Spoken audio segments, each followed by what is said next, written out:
start with the great name of Allah, who is King of Kings and Master of the Masters. Assalamu alaikum to all of you. My name is Sartaj Hussain, the student of BS English 2 in 1986 University campus, Lardhana. So now I'm going to I'm going to share my slides.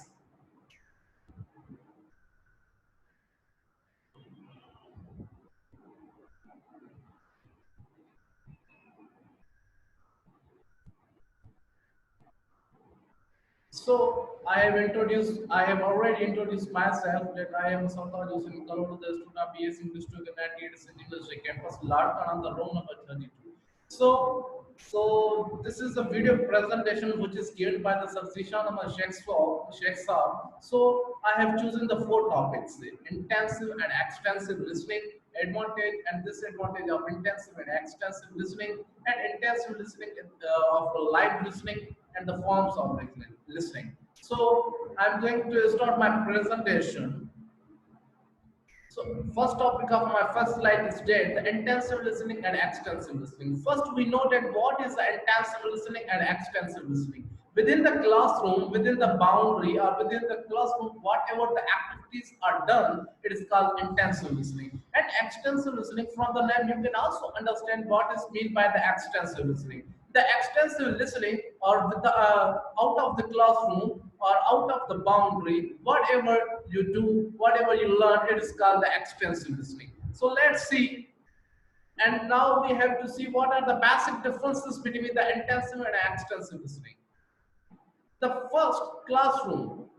In the term of intensive listening, in the term of classrooms, listen for accuracy. We have to listen for accuracy. For example, I'll give you one example.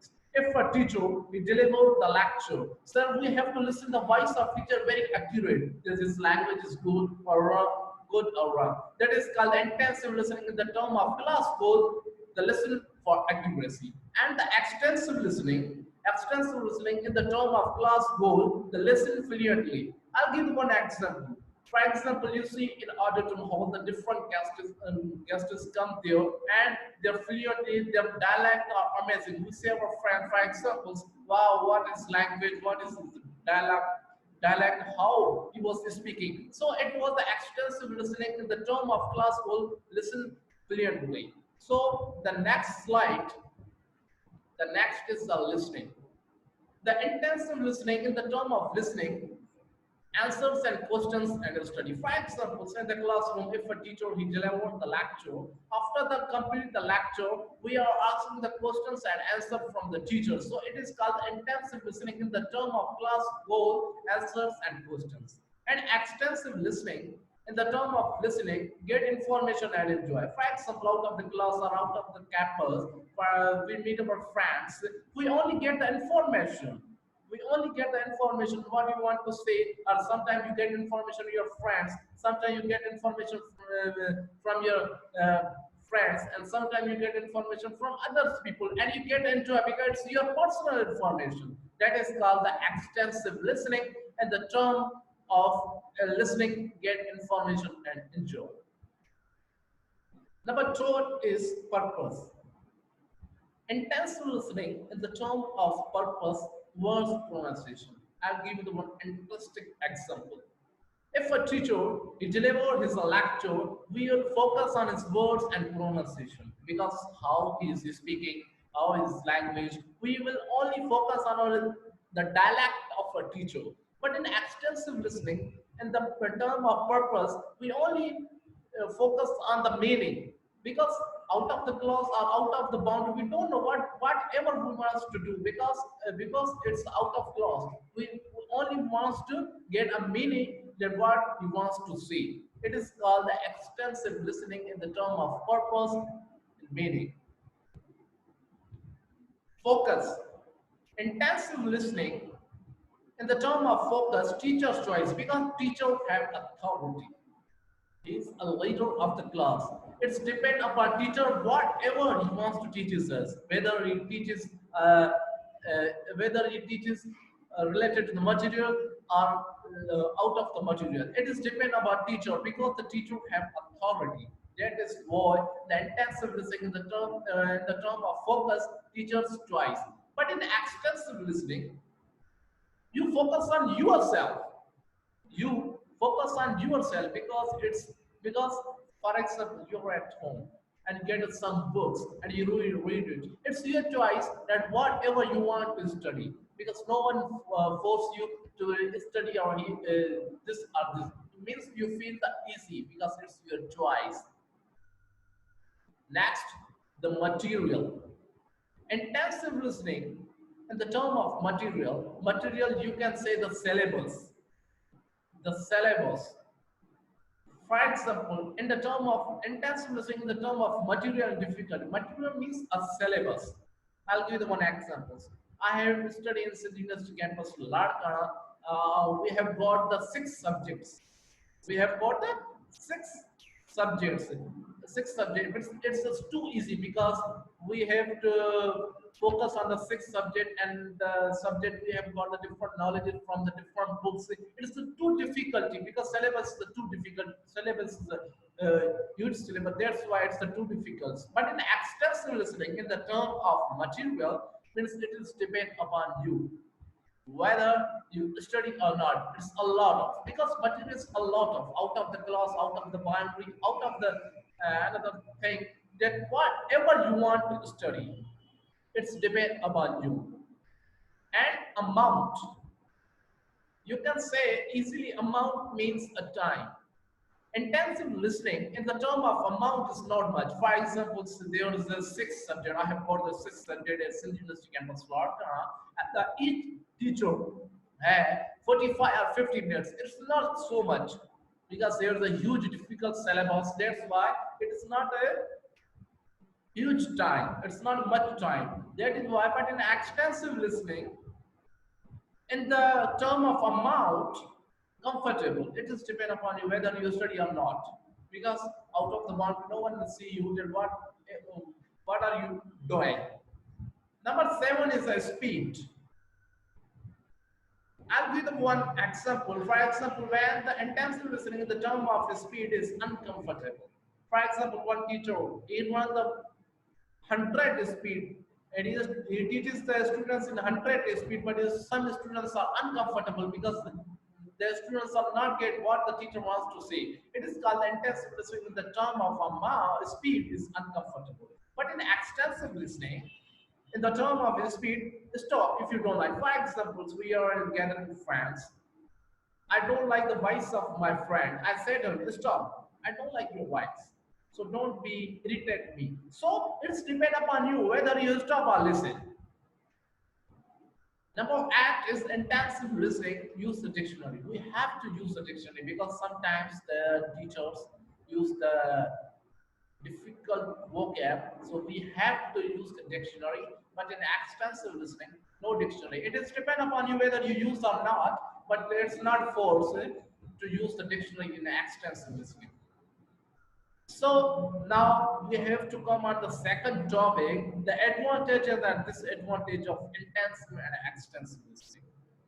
Let's see what are the advantage and disadvantage of intensive and extensive listening. Intensive listening, advantage. Step, we listen to difficult the character. Because in the classroom, there's difficult to listen to everyone character.